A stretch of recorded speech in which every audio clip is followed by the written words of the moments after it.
Hello students, I am Radhika Chitkara and I work as a legal researcher with an NGO on gender and human rights. Now we embark upon our module on human rights, development and democracy. Over the past few decades, there has been significant discussion on development and economic growth as the path to a nation's prosperity. But how exactly does development interact with human rights? Through the course of this lesson, we investigate development and human rights, the old debates and the new challenges.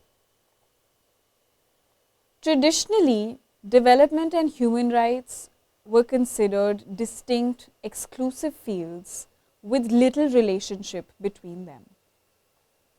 Development was viewed as a purely economic activity targeted at macroeconomic growth, which meant that development policies were targeted at increasing the GDP of a country, at improving the balance of payments account, etc. Whereas human rights was treated as a legal and political ideology and strategy completely unrelated to economics. From then, we have reached a stage now when there are two relationships that are imagined between development and human rights.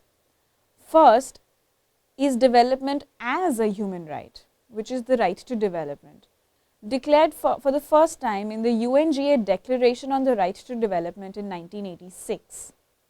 And second is the human rights based approach to development, which was enunciated in the Declaration and Program of Action at the Vienna World Conference on Human Rights in 1993. At this conference, the relationship between development and human rights was cast as one of interdependence and mutual reinforcement of democracy, human rights and development. Through the course of this lesson, we mapped the journey of human rights and development from a position of exclusion to this position of mutual reinforcement. Specifically, we address two questions. First, what precisely is the relationship between development and human rights doctrinally and philosophically? And secondly, we investigate the human rights based approach to development and its praxis. Authors differ on the exact nature of relationship between development and human rights. Some say that both are entirely inconsistent with each other. Some say that they are entirely consistent with each other. Some claim that they are in a relationship, they are in a complementary relationship, that they are not necessarily inconsistent, that they are duplicative, that they are opposed to each other.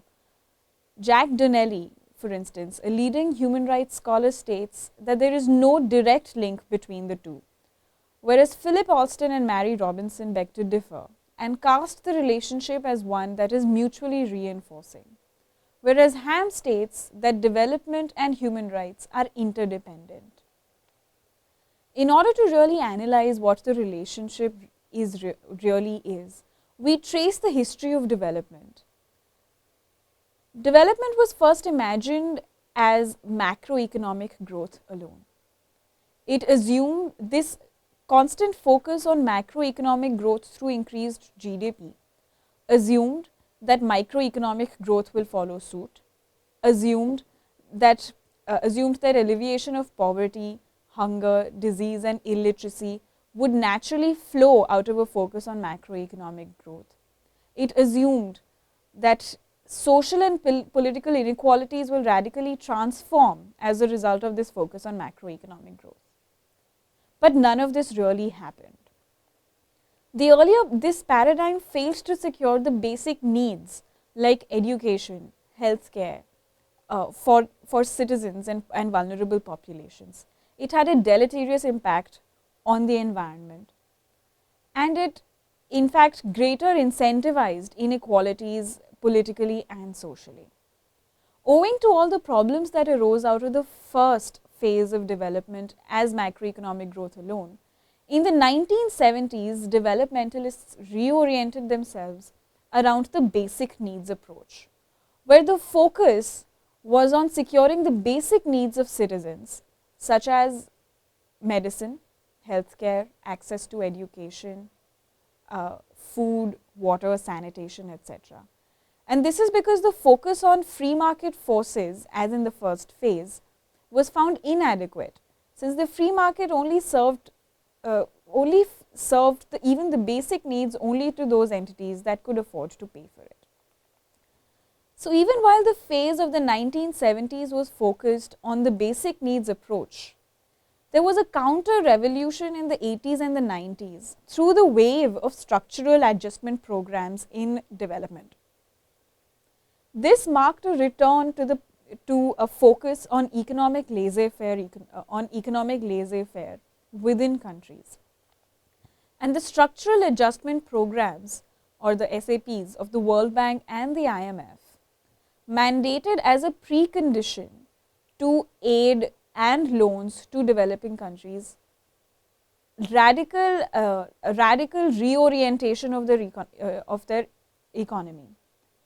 To ensure efficient use of aids and loans, developing countries were now required to follow a policy of free market capitalism, to free up their trade policies and be very liberal to foreign investment, a minimum role of the state withdrawing to law and order situations or to facilitating the free flow of investment and trade, and the abolition of welfare measures meant for vulnerable populations.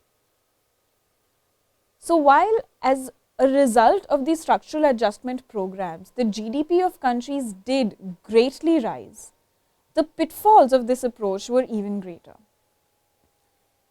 Structural adjustment programs radically increased inequalities and deprivation in populations.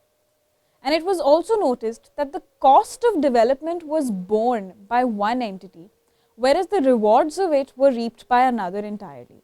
This had the consequence of massively increasing inequalities within a country and leading to further deprivation.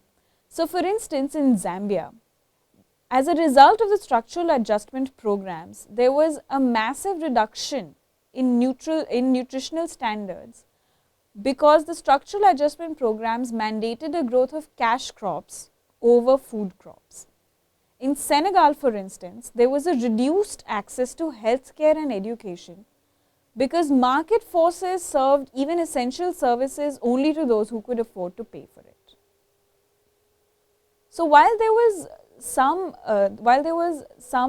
boon to the method of development during this period, in the form of the emphasis on good governance and the condemnation of corruption, their objective was very limited. Good governance was encouraged and corruption discouraged only as far as it encouraged economic efficiency. These programs elided the structural and economic violence on the deprived in the name of good governance that was served by economic efficiency. It neglected the social, cultural and political impact of development on the people. So against this background generated the debate on development and human rights and viewing the two of them together. There were two approaches. First, that the violence enacted through the development process necessitated a human rights based approach to development. And second, the severe deprivation faced by groups that were already vulnerable necessitated the imagination of a right to development. So what is the doctrinal and philosophical relationship between development and human rights? The United Nations casts it as a relationship of interconnectedness and mutual reinforcement. Why?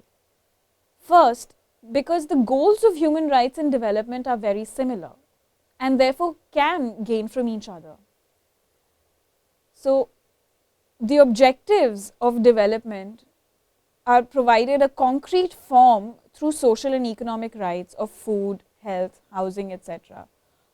Authors such as Omenique further posit that fundamental rights themselves are claims required for human development. Ham, on the other hand, states that human rights approach to development is justified due to the universal moral commitments that states have made to upholding human rights, which also direct their institutions and institutional policies. This moral commitment is exemplified through the voluminous international treaties, conventions, and other documents that translate human rights into a contemporary ethic and morality. This has assumed such importance that some parts of these treaties have even passed into the domain of customary international law. And human rights are not merely moral commitments, they are also legal obligations that are cast upon states. Most international human rights instruments imagine the furtherance of human rights as a collective project, where international cooperation is greatly mandated. So collectively then, human rights attain a transcendental nature, which must then become the goal of development policy in itself.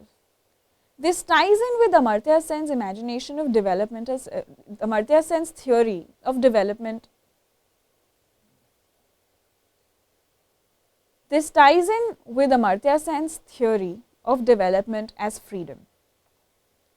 According to Amartya Sen, development must secure the expansion of human capabilities to lead the kind of life that individuals may choose for themselves. Peter Ewin states that Sen's idea of freedom in this manner is instrumental, constitutive, and constructive for development, thereby establishing the interdependence and inseparability of development and human rights. Scoglie, on the other hand, presents political and economic reasons for a human rights based approach to development. He states that sacrificing human rights at the altar of development may cause irreparable harm to societies. This irreparable harm may in turn hamper development for the future. Therefore, to ensure that development continues on the track that it intends, human rights must also be simultaneously respected. But since Scoglie gives only an instrumental value to human rights for the purpose of attaining development, he also states that human rights may sometimes be sacrificed for the sake of economic progress. There are other authors, such as Philip Alston, who state that there is no necessary relationship between development and human rights. He states that while they might overlap, this overlap is neither conceptually nor empirically inevitable. To add substance to his argument, he makes reference to the Millennium Development Goals. He states that the Millennium Development Goals make only a very passing reference to civil and political rights.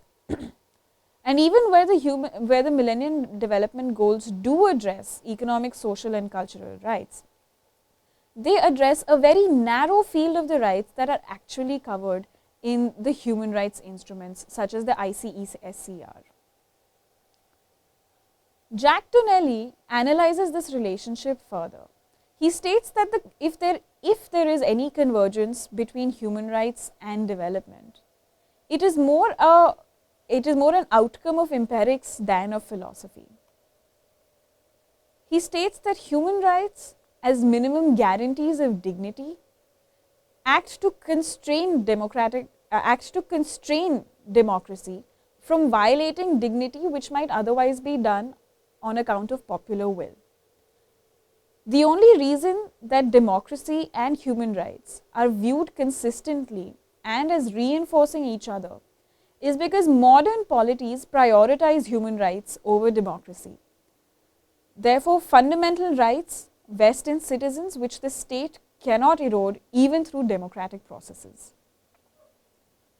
Similarly, a relationship between human rights and development can only be established if development is defined in a manner that makes human rights tautological.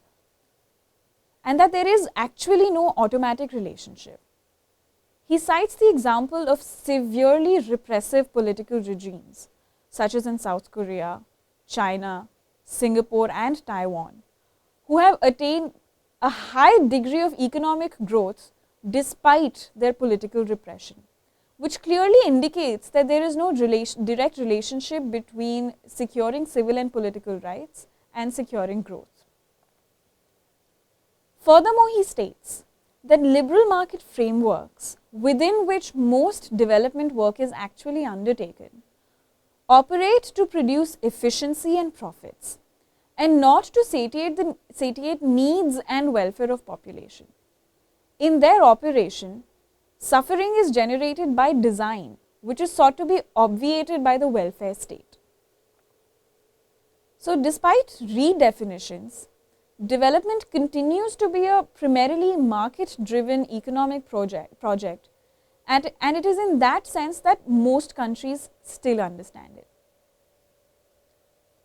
Development theorists argue that the language of rights really has no solution to real problems of redistribution and access. To which authors like Mary Robinson and Jean Drèze state that rights should not be understood narrowly as purely legal claims justiciable in the courts of law alone, but as entitlements of individuals and consequently the obligations of states and other actors to deliver upon. Shano further states that the promise of human rights in development lies in converting the areas in which they do converge as an area of human entitlements. The World Bank and the IMF have offered a different kind of resistance to viewing human rights, to viewing development through the lens of human rights. They state that human rights is a matter of sovereign policy alone, with which they are not concerned. But historically, human rights have developed in a manner that casts them not as the responsibility of sovereign states alone, but as moral and legal obligations of all institutions. The second prong of this approach is the evolution of the right to development in itself, which relates to Donnelly's argument that unless development is defined in a manner that includes human rights, there is no necessary relationship between the two, which is what happened in Vienna in 1993. To put this in perspective, this was around the time that there was increased convergence between different human rights instruments. While earlier only civil and political rights were imagined as human rights, increasingly economic, social and cultural rights were also gaining currency within the human rights paradigm. It was the end of the Cold War era, and with the adoption of the ICESCR, some legitimacy was shrouded upon the second generation rights as well. And it was in this context that the Vienna Declaration in 1993 stated, and I quote, "The right to development is an inalienable human right, by virtue of which every human person and all peoples are entitled to participate in and contribute to and enjoy economic, social, cultural and political development in which all human rights and fundamental freedoms can be fully realized." The Vienna Declaration therefore supplies a normative content to development activities. It extends beyond viewing development it extends to viewing. The Vienna Declaration supplies a normative content to development activities. It extends beyond viewing development as a matter of economic growth alone, and instead posits that development must be viewed holistically and in an integrated manner, which also addresses social, cultural and political participation. Therefore, development becomes an all-encompassing right, demanding an integrated enjoyment of all other rights and fundamental freedoms, which makes one wonder whether the right to development in 1993 added anything new to the existing enumeration of rights at all.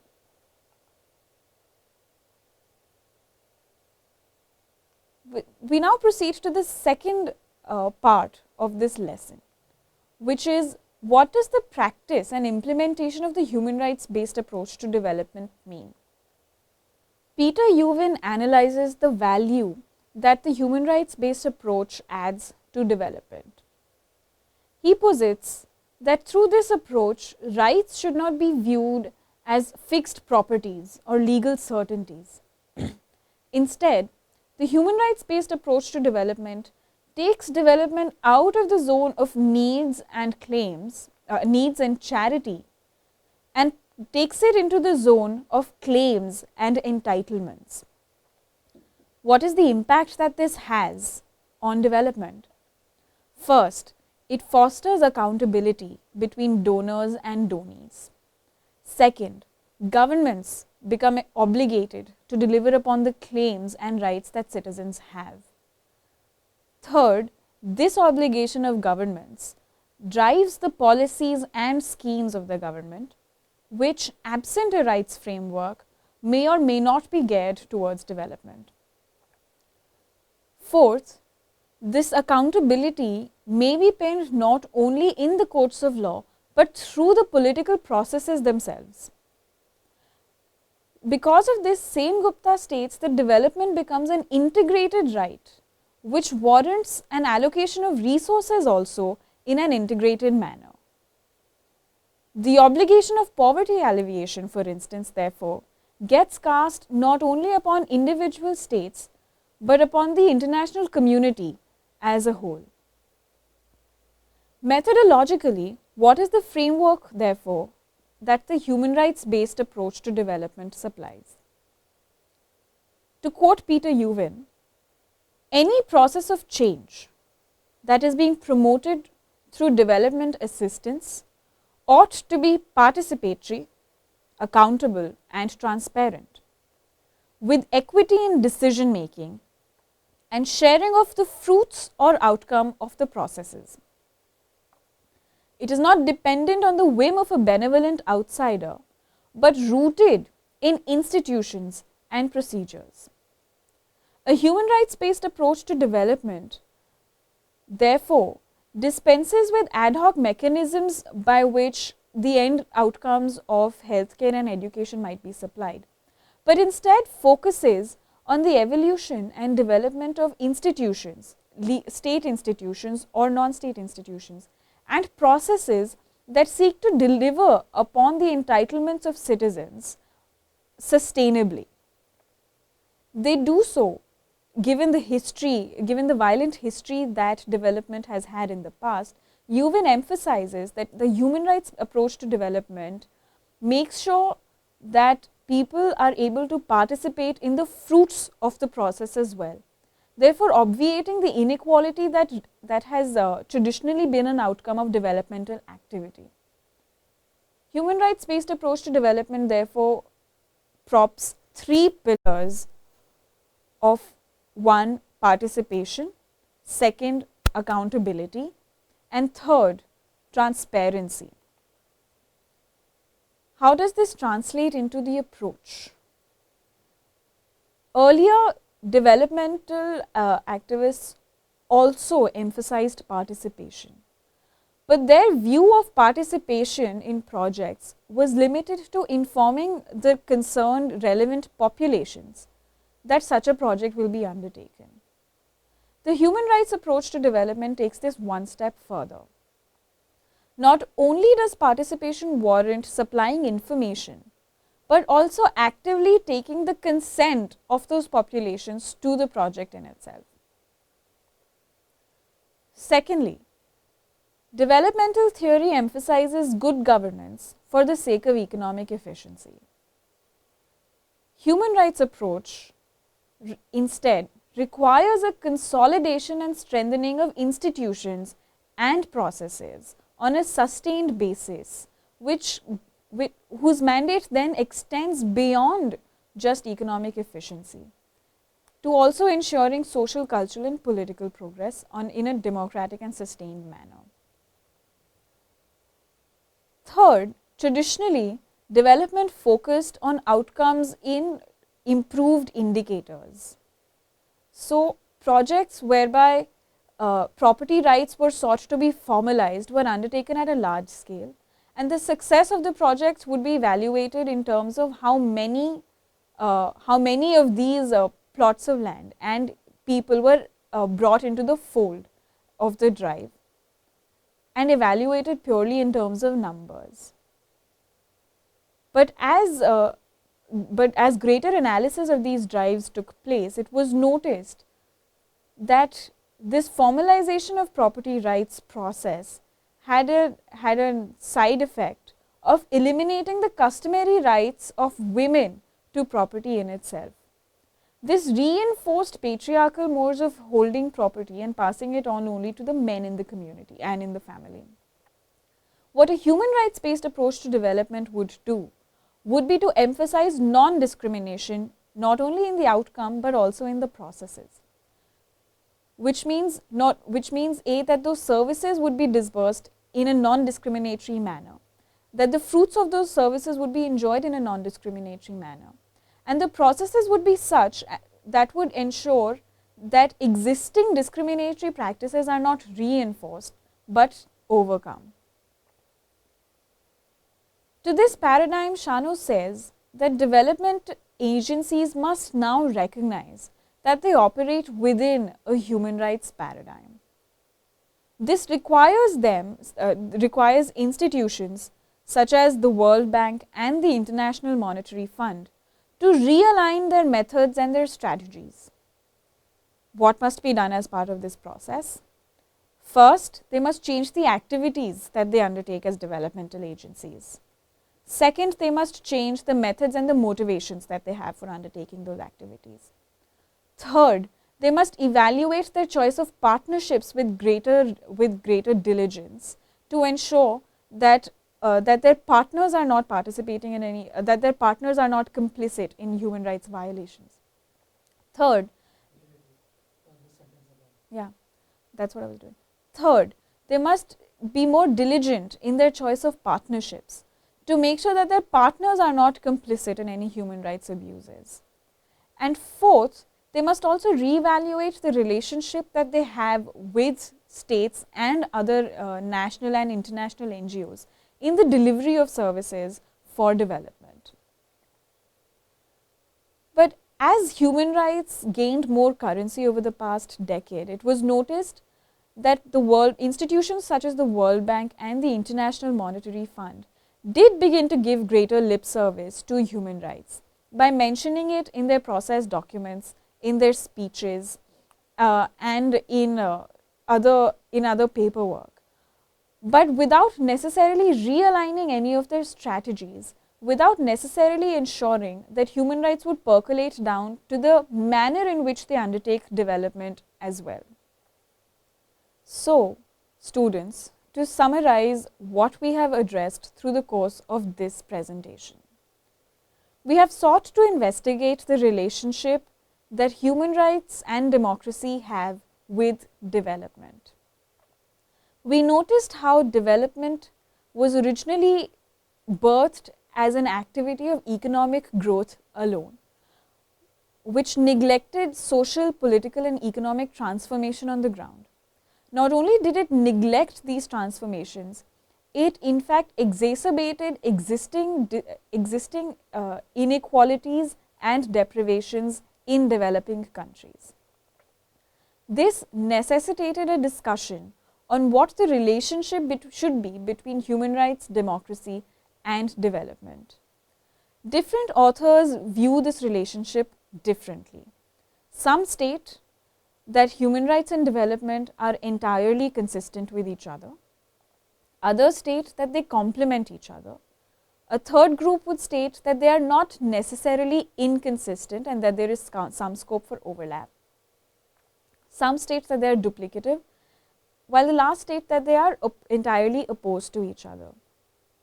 The stance that is endorsed by the United Nations General Assembly has been a stance that calls this relationship between human rights and development as interdependent and mutually reinforcing.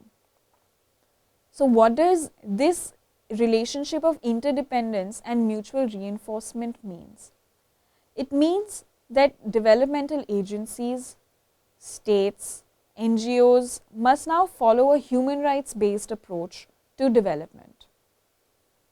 There is yet a second prong of this scenario as well, which is imagining the right to development as well.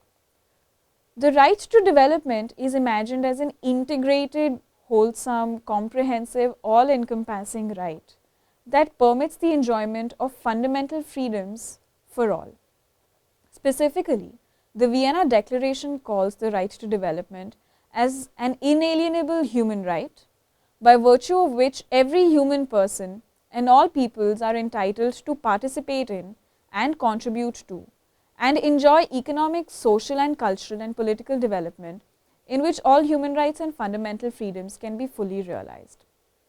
The right to development has been extensively critiqued for failing to add anything substantive to the existing paradigm of rights. While other authors endorse the right to development and its phrasing in such an integrated manner, by arguing that it lets states then allocate resources for development also in an integrated manner. And while this right to development is in operation, the human rights based approach to development emphasizes three pillars. First, of participation, second, of accountability, and third, of transparency, which means that agencies undertaking developmental activities must permit affected populations to participate in the developmental processes by taking their informed consent, that these agencies are accountable to the populations with which they are undertaking work and are not merely doing the work as a form of charity to serve needs. And third, that there is transparency in the manner in which this work is undertaken. The human rights based approach to development also ensures the evolution of sustainable processes and institutions which would be able to deliver development to populations on a sustained basis. Thank you.